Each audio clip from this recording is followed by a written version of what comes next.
ವಾಗ್ಯುದ್ಧ ಮುಂದುವರಿಯುತ್ತೆ ಈಗ ನಮ್ಮ ವಾಯ್ಸ್ನಲ್ಲಿ. ಸೊ ನಮ್ಮ ದೇಶದಲ್ಲಿ ನಿಮ್ಮ ಪ್ರಕಾರ ಯಾವ ಸೆಕ್ಟರ್ನವರು, ಯಾವ ವಿಭಾಗದವರು, ಯಾವ ವಿಭಾಗದಲ್ಲಿ ಕೆಲಸ ಮಾಡುವಂಥವ್ರು ಹೆಚ್ಚು ದೇಶಭಕ್ತರು ಅಂತ ಅನ್ಸುತ್ತೆ? ನಿಮಗೇನಾದ್ರು ಆ ರೀತಿಯಲ್ಲಿ ಮನೋಭಾವ ಬರುತ್ತಾ, ಇವರು ಈ ರೀತಿ ಕೆಲಸ ಮಾಡುವಂಥವ್ರು ಅವರಲ್ಲಿ ದೇಶಭಕ್ತಿ ಜಾಸ್ತಿ ಇದೆ, ದೇಶಭಕ್ತಿನ ನಿರೂಪಿಸ್ತಾರವರು ಅಂತ ಅನ್ಸುತ್ತಾ ತಮಗೆ?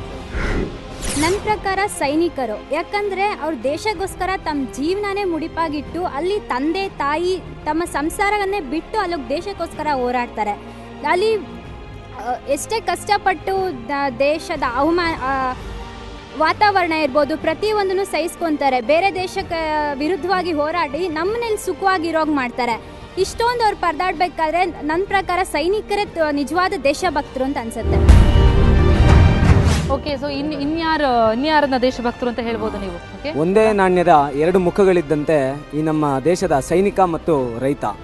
ಸೈನಿಕ ನಮಗೋಸ್ಕರ ಬಾರ್ಡರ್ನಲ್ಲಿ ಕಷ್ಟ ಬಿದ್ದರೆ ಆ ಸೈನಿಕ ಕಷ್ಟ ಬೀಳೋದಕ್ಕೆ ಮೂಲ ಕಾರಣ ಅವನಿಗೆ ಊಟ ಕಳಿಸುವಂತಹ ರೈತ. ಆದ್ದರಿಂದ ಇವರಿಬ್ಬರೂ ಸಹ ದೇಶಭಕ್ತರು ಅಂತ ಹೇಳ್ತೀವಿ. ಹಂಗಂತ ಹೇಳಿ ಬೇರೆ ಸೆಕ್ಟರ್ಸಲ್ಲಿ ದೇಶಭಕ್ತರು ಇಲ್ಲ ಅಂತಲ್ಲ. ಆಕಾಶದಲ್ಲಿ ಎಲ್ಲ ನಕ್ಷತ್ರಗಳು ಇದ್ದಂತೆ ಭಾರತದಲ್ಲಿರ್ತಕ್ಕಂಥ ಎಲ್ಲ ಸೆಕ್ಟರ್ಸಲ್ಲೂ ದೇಶಭಕ್ತರಿದ್ದಾರೆ. ನಾನಿಲ್ಲಿ ಎಲ್ಲರಿಗೂ ಒಂದು ವಿಷಯನ ಹೇಳೋದಕ್ಕೆ ಇಷ್ಟಪಡ್ತೇನೆ. ಎಲ್ಲರೂ ದೇಶಭಕ್ತರು ಯಾರು ಅಂದರೆ ಮಹಾತ್ಮ ಗಾಂಧೀಜಿ, ನೇತಾಜಿ, ಭಗತ್ ಸಿಂಗ್ ಅಂತ ಹೇಳ್ತಾರೆ ಹೊರತು ಯಾರು ತಮ್ಮ ಹೆಸರನ್ನು ಮೊದಲೇ ಹೇಳೋದೇ ಇಲ್ಲ.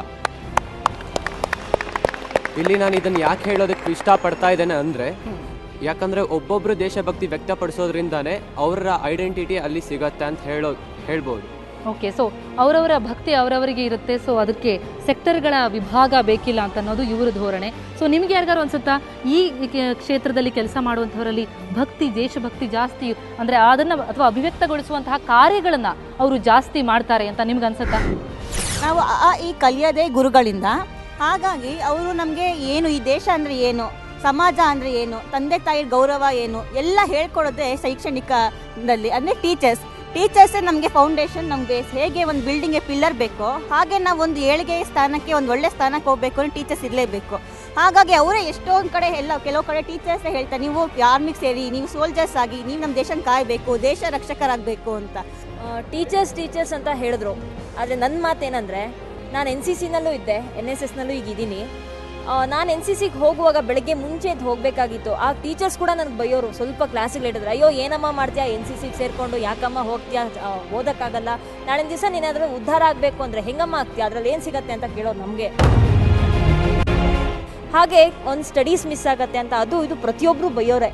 ಯಾವುದಾದ್ರು ಒಂದು ಒಳ್ಳೆ ಕೆಲಸಕ್ಕೆ ನಾವು ಹೋಗಬೇಕು ಅಂದರೆ ಎಷ್ಟು ಜನ ಅಡ್ಡಿಯಾಗಿದ್ದಾರೆ. ಪೇರೆಂಟ್ಸ್ ಕೂಡ ಅಷ್ಟೇ ಎಳಿತಾ ಇದ್ದಾರೆ, ಅಂದ್ರೆ ನಮ್ಮನ್ನ ಹೋಗೋಕ್ ಬಿಡ್ತಾ ಇಲ್ಲ.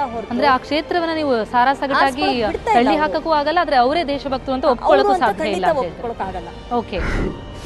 ಓಕೆ, ದೇಶಭಕ್ತಿ ಅಂತೆಲ್ಲ ವಿಚಾರ ಬಂದಾಗ ನಾವು ಸೈನ್ಯವನ್ನ ಮರಿಲಿಕ್ಕೆ ಸಾಧ್ಯನೇ ಇಲ್ಲ. ಸೊ ನಿಮ್ಮಲ್ಲಿ ಯಾರಿಗೆ ಸೈನ್ಯಕ್ಕೆ ಸೇರ್ಲಿಕ್ಕೆ ಅಂದ್ರೆ ಆಶಯ ಇದೆ, ಜೊತೆಗೆ ಹೋಗುವಂತಹ ಮನಸ್ಸಿದೆ? ನನಗೆ ಚಾನ್ಸ್ ಕೊಟ್ಟರೆ ಪಕ್ಕಾ ನಾನು ಏರ್ಫೋರ್ಸಲ್ಲಿ ಜಾಯ್ನ್ ಆಗಬೇಕು ಅಂತ ಇದ್ದೀನಿ. ಸೊ ಏರ್ಫೋರ್ಸ್ಗೆ ಹೋಗಿ ನಾನು ಬೇರೆ ಬೇರೆ ವಿಭಾಗಗಳಲ್ಲಿ ಕೆಲಸ ಮಾಡಬೇಕು ಅಂತ ಇದ್ದೀನಿ. ಸೊ ಮೇಯ್ನಾಗಿ ಯಾರ ಹತ್ರ ತುಂಬ ದೇಶಭಕ್ತಿ ಇವಾಗ ಇದೆ ಅಂತಂದರೆ ಸೋಲ್ಜರ್ಸ್ ಹತ್ರನೇ ಮೇಯ್ನ್ ಆಗಿದೆ. ಓಕೆ, ಸೊ ನೀವು ಒಪ್ತೀರಾ? ಖಂಡಿತ ಇದಕ್ಕೆ ನಾನು ಒಪ್ಪಲ್ಲ.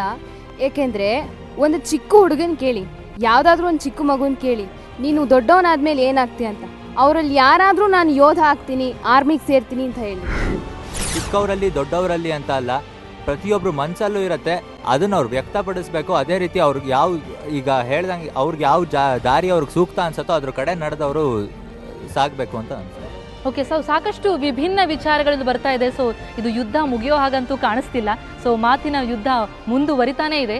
ಆದರೆ ನಿಮಗೆಲ್ಲ ಒಂದು ಸರ್ಪ್ರೈಸ್ ಕಾದಿರುವಂಥದ್ದು, ನಿಮಗೆ ಸೈನ್ಯದ ಬಗ್ಗೆ ಸೇರ್ಲಿಕ್ಕೆ ಬಹಳಷ್ಟು ಮಾಹಿತಿಯ ಕೊರತೆ ಇದೆ ಅಂತ ಹೇಳಿದ್ರಿ, ಬಹಳ ಜನ ಕಾಲೆಳಿತಾರೆ ಅಂತಂದ್ರಿ, ಸೇರಬೇಕು ಅನ್ನುವಂತಹ ಆಶೆ ಇರುತ್ತೆ, ಆದರೆ ಎಲ್ಲೋ ಒಂದಿಷ್ಟು ಅಡೆತಡೆಗಳಿರುತ್ತೆ, ಅಲ್ಲಿನ ಅನುಭವಗಳ ಅರಿವು ಬೇಕು ಅಂತಂದ್ರಿ. ಸೊ ಈ ಎಲ್ಲ ಪ್ರಶ್ನೆಗಳಿಗೆ ಉತ್ತರ ಮುಂದೆ ಸಿಗುತ್ತೆ.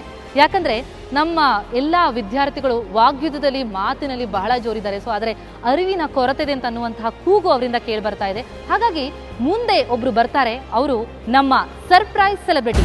ದೇಶ ಅಂದರೆ ಬರೀ ಗಡಿ ಅಲ್ಲ, ನಮ್ಮ ಊರು, ನಮ್ಮ ಹಳ್ಳಿ, ಬೇರೆ ಕಡೆಗೆ ಬಡ ಜನರು ಒದ್ದಾಡ್ತಾ ಇದ್ದಾರೆ, ಕಷ್ಟಪಡ್ತಾ ಇದ್ದಾರೆ. ಅವರ ಬಗ್ಗೆ ನಿಮ್ಮ ಕಾಳಜಿ ಏನಿದೆ?